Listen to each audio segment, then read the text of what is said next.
Olá, eu sou o professor Rodrigo Cordeiro. Hoje falaremos sobre cinética química, mais precisamente sobre o quão rápidas ou lentas podem ser as reações químicas. Cinética química é o estudo da velocidade das reações. Ao longo de uma reação, as quantidades de reagentes diminuem e as quantidades de produtos aumentam. Algumas transformações são extremamente lentas, como a formação do petróleo a partir de plantas e algas que viveram há milhões de anos. Outras são tão rápidas que chegam a ser explosivas, como a combustão da gasolina. Definimos velocidade de reação como a variação na concentração de um reagente ou produto por unidade de tempo. Em cinética, também estudamos os mecanismos de reações, ou seja, a maneira detalhada como elas acontecem na escala minúscula das moléculas. Uma das coisas que já podemos adiantar é que qualquer reação só ocorre se as moléculas de reagentes puderem se aproximar para que seus átomos sejam trocados ou rearranjados. Ou seja, é necessário haver encontros moleculares. Considere uma reação química genérica. Reagente A combina-se com B, formando produtos C e D. Suponha que misturemos os reagentes e, imediatamente, passemos a medir como varia a concentração de A ao longo do tempo. Este gráfico mostra que, já nos primeiros instantes, a concentração do reagente diminui conforme ele é consumido na reação. Note um detalhe importante. Durante a primeira hora, há uma queda grande na concentração de A. Já na hora final, a queda é quase imperceptível. Isso acontece porque a velocidade de uma reação não é constante. Uma reação começa mais rápida e vai tornando-se mais lenta conforme os reagentes são consumidos. Existe uma explicação para isso. Lembre-se que, como já dissemos, as moléculas precisam se encontrar para reagir. Quanto menos concentrado vai se tornando o reagente, menos frequentes tornam-se esses encontros.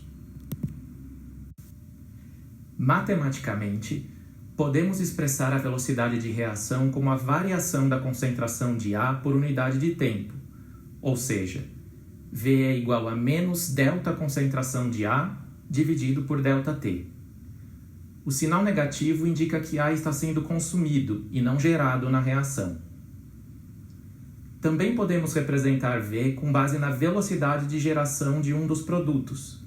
Repare que agora o sinal é positivo. Essas fórmulas são úteis para o aprendizado, mas possuem uma falha que precisa ser consertada. Elas só servem para calcular a velocidade média. Nós já vimos que a velocidade muda a cada instante. Por isso, é melhor trabalharmos com o conceito de velocidade instantânea utilizando notação diferencial. V é igual à derivada da concentração pelo tempo. Aqui, precisamos recordar um dos fundamentos do cálculo diferencial. A velocidade num determinado instante será equivalente ao coeficiente angular da reta tangente à curva naquele instante. Para calcular a velocidade instantânea, precisamos saber qual equação matemática descreve a curva, e então aplicar as ferramentas do cálculo diferencial, como veremos futuramente. Antes de chegarmos lá, precisamos compreender algumas coisas. Primeiro, preste atenção quando os reagentes tiverem coeficientes estequiométricos diferentes. Olhe este caso. Para cada mol de A que reage, 2 mols de B são consumidos. Por isso, a velocidade de consumo de A será a metade da de B.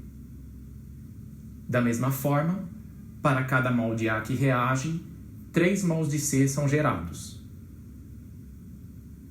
De forma generalizada, podemos escrever as seguintes relações. Sabemos que a velocidade dependerá das concentrações dos reagentes a cada instante da reação. Isso pode ser traduzido na chamada lei de velocidade.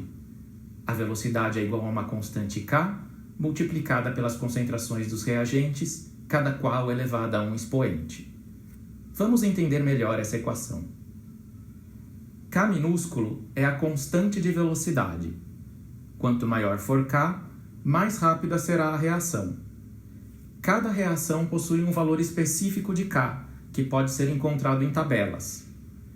K é uma constante porque não muda se variarmos as concentrações. K só muda se variarmos a temperatura.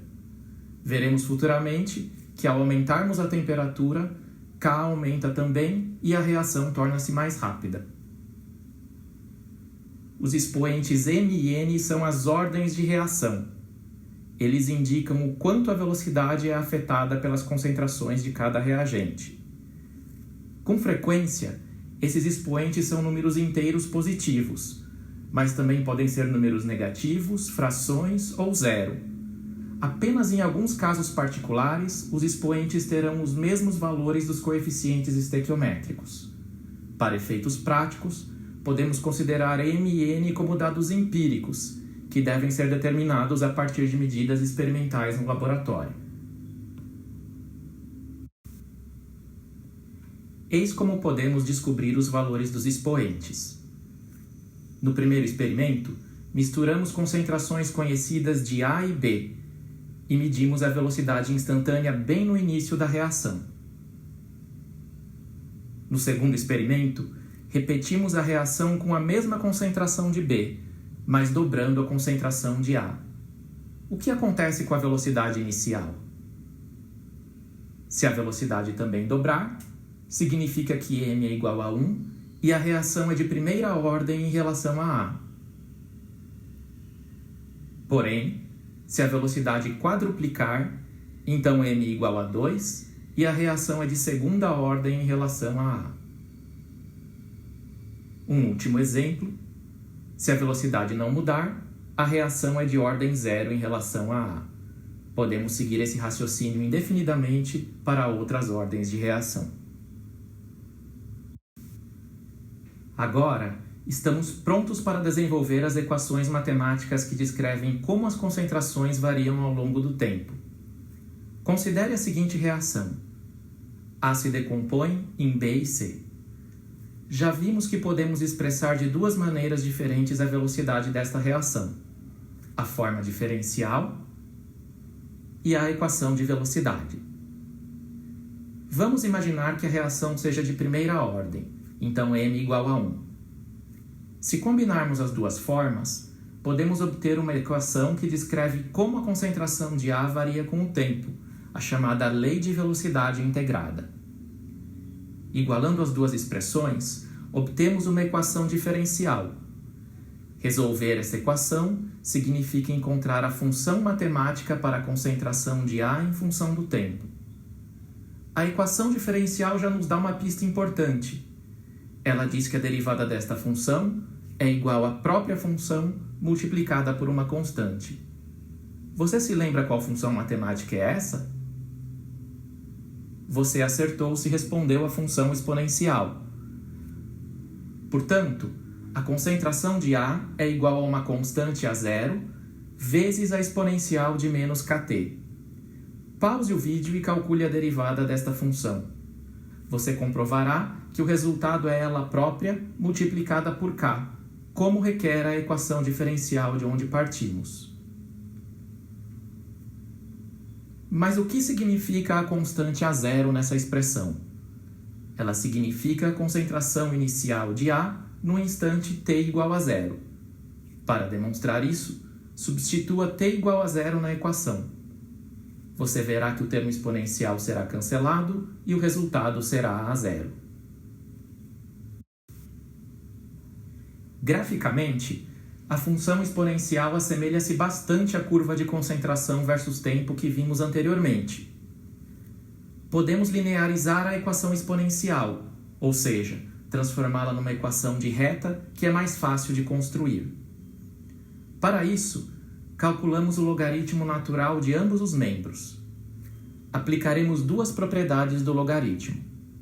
Propriedade 1, o logaritmo do produto é igual à soma dos logaritmos dos fatores. Propriedade 2, o logaritmo da exponencial é igual ao expoente. Com isso, obtemos a seguinte expressão. Essa é a equação de uma reta. Se plotarmos o logaritmo da concentração em função do tempo, o resultado é uma reta cujo coeficiente angular nos fornece diretamente a constante de velocidade k. Da equação exponencial, podemos tirar outra informação importante, o chamado tempo de meia-vida. O tempo de meia-vida, representado pela letra grega tau, é o tempo necessário para que a concentração do reagente atinja metade de seu valor inicial, como mostrado no gráfico. Note que, em t igual a 2 tal, a concentração cai pela metade novamente, atingindo 1/4 de seu valor inicial. Em t igual a 3 tal, 1/8, e assim por diante. Muitos poluentes e resíduos radioativos degradam-se através de uma cinética de primeira ordem. Conhecendo o tempo de meia-vida, podemos prever por quanto tempo esses poluentes estarão presentes no meio ambiente acima dos níveis toleráveis. Para derivar uma expressão para o tempo de meia-vida, basta considerar que, quando t igual a tal, a concentração deve atingir metade de seu valor inicial. Substituindo essas relações na equação exponencial, chegamos a essa outra equação. Ela pode ser então rearranjada para obtermos a relação entre o tempo de meia-vida e a constante de velocidade. Repare que são inversamente proporcionais. Estamos terminando esta aula. É importante que você tenha compreendido que a velocidade instantânea de uma reação depende das concentrações e que estas variam ao longo do tempo. Desenvolvemos um trabalho conceitual e matemático com o qual você deve se familiarizar. Na próxima aula, veremos como as reações químicas acontecem na escala de átomos e moléculas e mostraremos de que maneira podemos tornar os processos químicos mais rápidos e eficientes. Até lá!